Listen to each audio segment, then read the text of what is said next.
really an honor for me to be here. I was very excited to receive the invitation.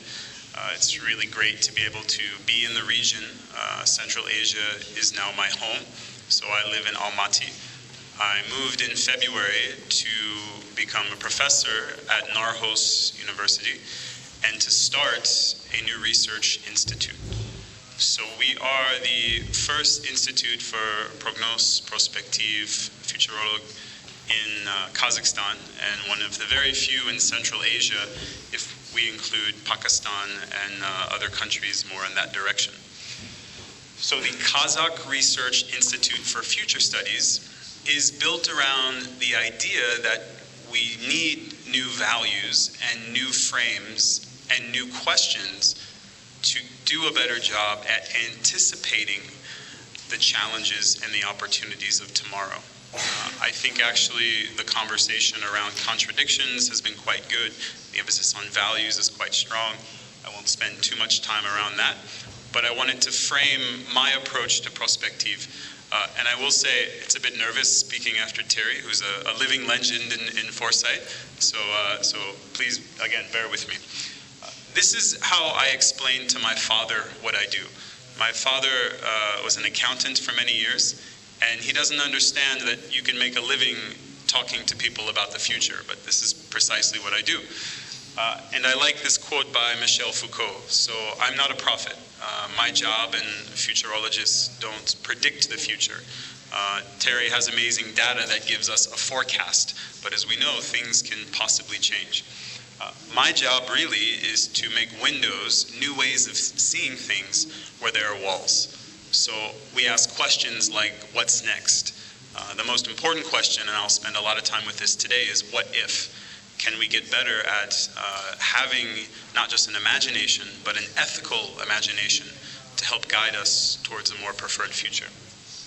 So with that, I've had the chance over the past few years to work with people like Professor Ziauddin Sardar on the theory of post-normal times.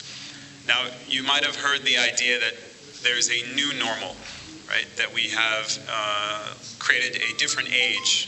We certainly know that with the end of the Cold War and the changes that happened here, that new things came about. But I'd like to build on the notion of modernity, post-modernity, to introduce the concept that post-normal is not saying that there's a new equilibrium, that there is no new paradigm that has emerged. It's something in between.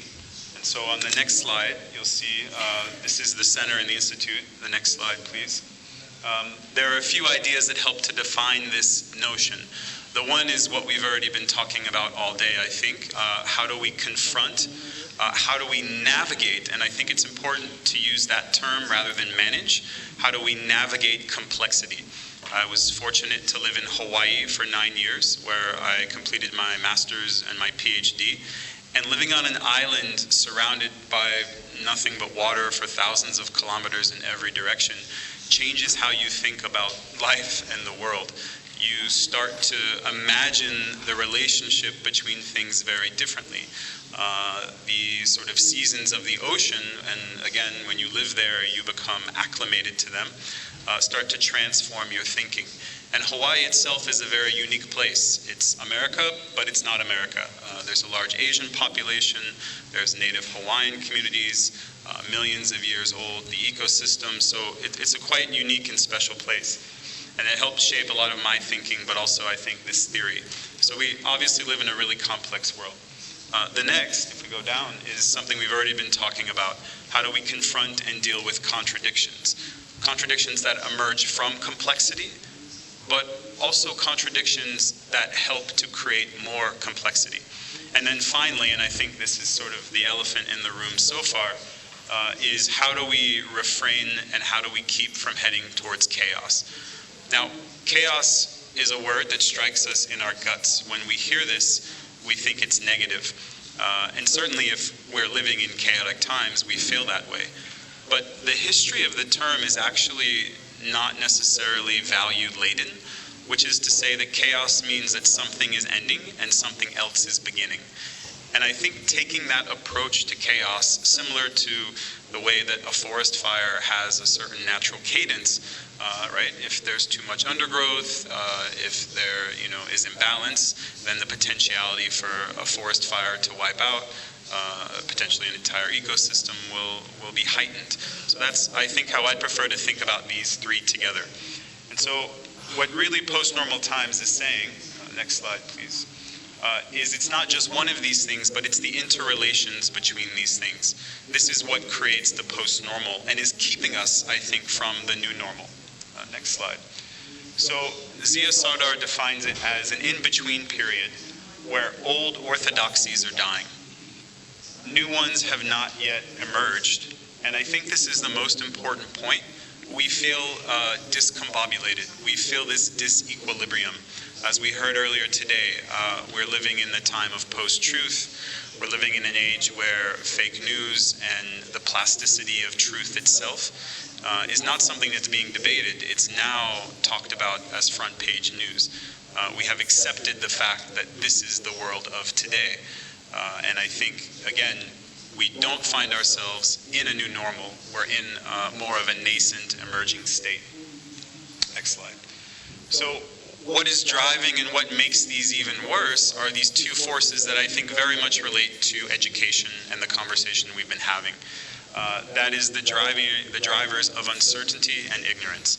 Now, ignorance, again, has a negative connotation, but we know that no one can have perfect knowledge. So the idea is, how do we understand the limits of what we can know, and how do we find ways of challenging our own assumptions and the biases that we bring to knowledge itself. And then, of course, the related concept is uncertainty. So just because we know something doesn't mean we'll have confidence in the outcome or the impact. Why I think this is useful, although it seems highly theoretical, is it helps to give us a little bit of a better frame to ask some of the important questions that I think we have to if we want to move towards more of a preferred future. Next slide. Because I'm an American, of course, I have a slide on Donald Trump. And before 2016, we had a hard time convincing people of post-normal times. After the election of Donald Trump in 2016, it became much easier to convince people that we were living in post-normal times. So I think all of the dynamics surrounding the specific election of Donald Trump, and we've seen this happen now in Hungary, in Philippines, we've heard about Modi's re-election in India already. We're starting to see cracks in what was an assumption that really drove the notion of progress in humanism over the last, let's say, half century or more. And that was, we could have faith in democracy as an institution. I'd like to put forward the notion that maybe democracy in its current form has failed us. So how do we think about post-democracies? How do we think about new ways of governance? How do we try to find ways of creating the windows where we feel like there are walls? Because certainly I don't have faith in the American electorate. Now the demographics are shifting, and I think Terry's research points to some of the shifts that will happen. But we sort of find ourselves always at the precipice of the cliff, hoping that the next election will be better than the last election.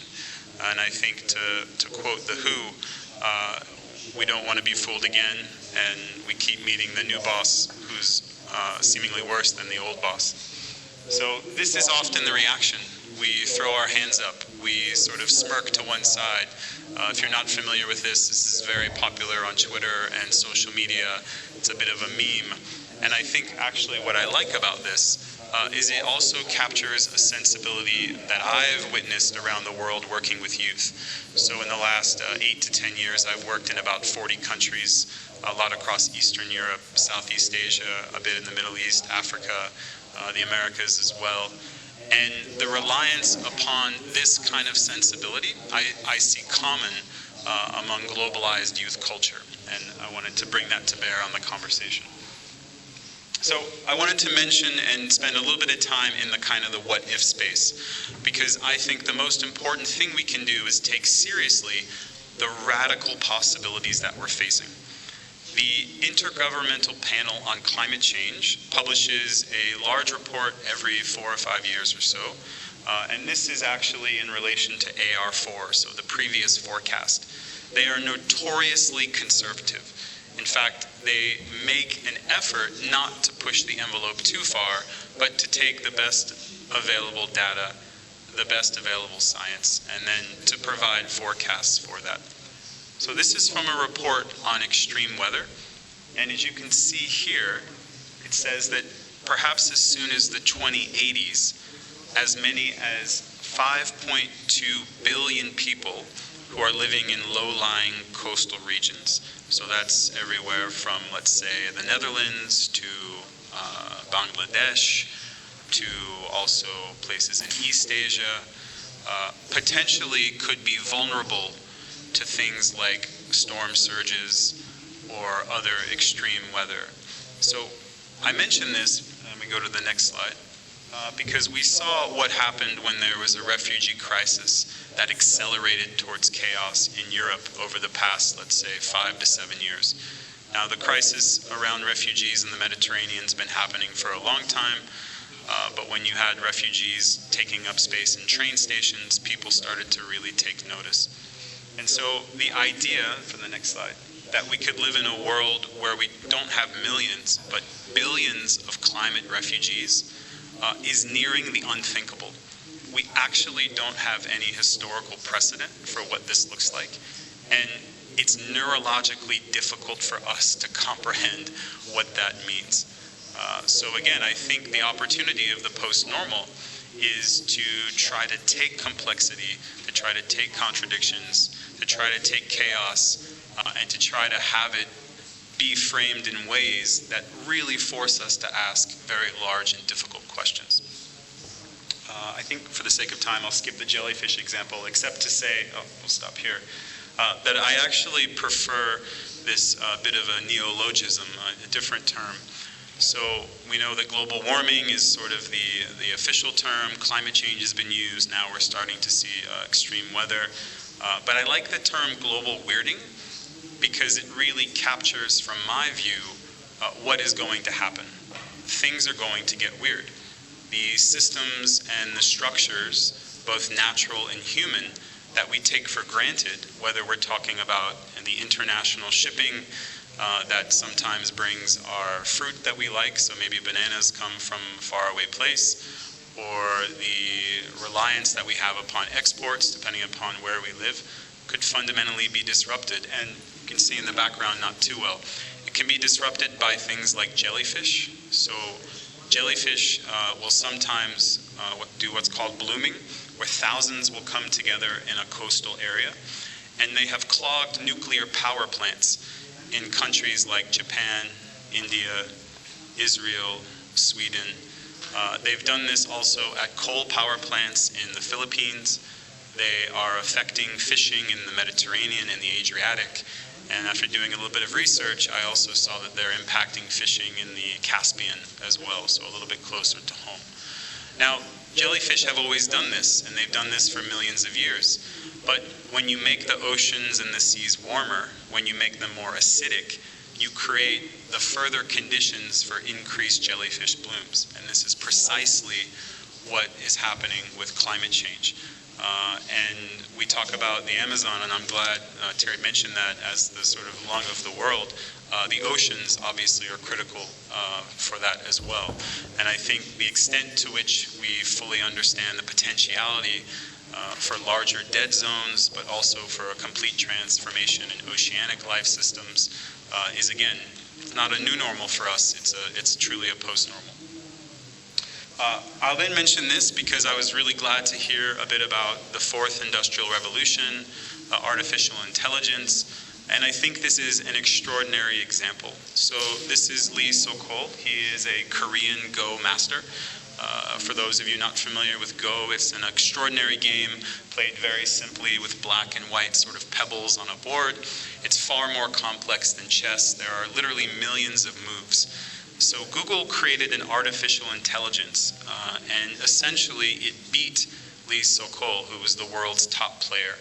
Now, this has already happened previously with chess and Garry Kasparov, and so there was an expectation that, okay, this was a possibility. But what really caught my attention was Lee Sokol, after the third game, said the machine made a move that was beautiful. He was assigning a certain kind of human agency, a certain creative capacity or tendency to the program.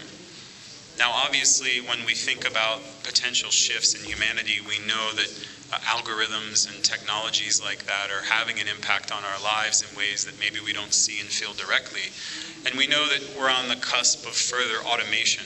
So my father's job as an accountant might not be around in 20 or 30 years, possibly. But what if machines are better at being creative? What if they're better at, again, doing things like playing Go? And just to clarify, students now in Korea aren't studying how Lee Sokol plays Go. They're studying how the machine played. Now, this was an experiment, and I think this is really the question. This experiment is having a major shift on, again, the practice of this game, which is extraordinarily huge as a cultural phenomenon, but has also got people interested in playing, so it's been a bit of a transformation. So the idea of, thank you, artificial creativity. The next slide, please. I wanted to stay on the artificial aspect, and we were talking a bit at the break around new technologies and their impacts. So we're seeing now technologies like CRISPR and genetic modification have the potentiality to create further shifts in human agency. And I wanted to talk about agency and identity because I think for me, if we're not talking about agency at the heart of humanism, I don't know what we're talking about. And I wanted to go down to the next slide, bring this up because we already live in a world where artificial humanity exists. So China has already carried out this experiment. This has already taken place. And again, this sort of hits us in the gut. But I want to use an analogy. So I did some research. Bishkek has 5 tattoo shops. And I imagine that 20 years ago, it probably didn't have 5 tattoo shops. And we've seen globally over the last 30 years, tattoo culture has diffused. So now it's not just young generations, older generations, right? When I was a kid, if you had a tattoo, you were in the Russian mob, the Japanese mob, or a biker gang. So tattoos have become more normal. So the analogy here is, what if self-augmentation, what if artificial humanity takes the path of tattoos? It starts from somewhere on the outside, and it becomes part of, let's say, a youthful notion of identity. And I think just like tattoo culture, the potentiality for this to shift and to confront humanism and to mutate our notion of what humanism is something that we ought to be thinking about, because these technologies are in the lab and are being used. And people are also experimenting with them in their homes. So what does humanism look like, and what does it look like beyond post-normal times? And I'll finish here. So there's one more slide. This is an artist, Tim Klein. Could you go to the next slide? He noticed something really interesting, that all of these puzzles from China that had different pictures actually used the same patterns. So what he did was he would take 2 puzzles and make one puzzle with them, and he created this amazing artwork. So this is not quite a collage, not quite a pastiche, it's something different. He saw a pattern that was just, again, randomly there, and he created this mutant, this sort of hybrid. So this, for me, is an analogy of what humanism will have to do. It will have to mutate. It will have to be a hybrid. It will have to confront this question of agency. It's going to have to find ways of thinking about post-democracy, of challenging assumptions around the values that we have. But I also think, most importantly, not deciding now. Because if we decide the future for the future, then they're going to decide something else. So how do we go beyond just sort of token engagement with youth, but make youth internal to the process of imagining the future, because it's their future? And I think those are kinds of the questions and the confrontations that we will have and are having now as we go forward. So, spasiba большое, Rahmet, merci beaucoup, thank you very much.